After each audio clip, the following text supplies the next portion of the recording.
So this is Rudkowski here with Andy, one half of the Yes Men who do amazing creative activism work. And I was wondering, how'd you find out about the Stratford email and what was your initial reaction to it? We found out about the Stratfor email from folks at WikiLeaks who had discovered it, who had been given it, I guess, and they said that we were mentioned in these leaks and that we should take a look.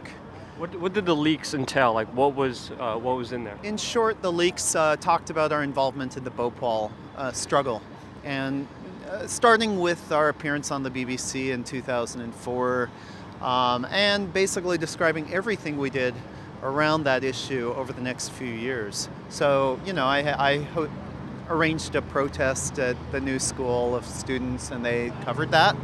I think we wrote stuff and they covered that. They basically just did research into whatever we were doing over the years. Did they take any action, or did they propose any action against the Yes Men? I mean, this is a private, this is a private company who hired Stratford to keep an eye on you and track you. What would be the reason to track an activist? Well, I think they're worried. They're worried about activism.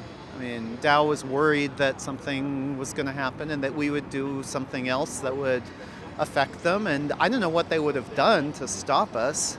I doubt they would have been able to do anything, but they were worried, which is a great sign. Yeah. One interesting thing about the emails, I thought, was that they were especially worried about what would happen if activists kind of made this a big corporate issue rather than just about Dow and Bhopal. But what would happen if they broadened it out and made it an issue about the whole corporate capitalist system? And they were actively discussing that. Like, why don't they make this a big story about the problems with corporations, period? I don't know why they're not doing that. They seemed worried. And there were like 4 exchanges about that where they actively surmised why Amnesty and some of the other groups were just focusing on Dow and Bhopal rather than broadening it out and saying this is a symptom of this big system problem. And I found that a bit sinister that they were surmising about that. Also interesting in that seemed to be what they were really actually worried about. So as a filmmaker, as an activist, does it feel that you're being effective when you have private intelligence companies spying on you and targeting you for your work?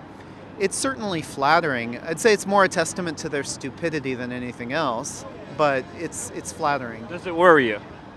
Not personally, no. No, it worries me that they spy on the Bhopal victims, the people who are taking action that's essential to democracy, that's the most important thing they could be doing, that there are these corporate spy agencies that are spying on those people at the behest of the people who have victimized them. That worries me a lot, that we have a system that allows that. And,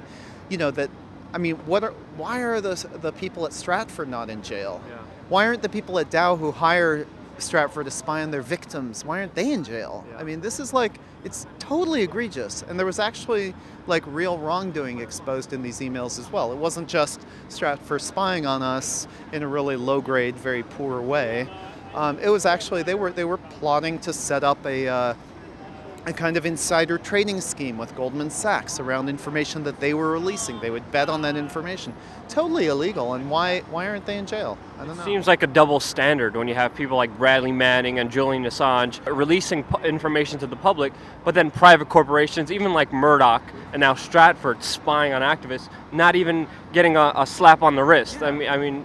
Yeah, the people that they're exposing are just scot-free and not getting hurt for any of their crimes, not getting punished for any of their crimes. And these people who are actually performing an essential role in democracy, which nobody else is doing, they're getting punished. It's really sinister.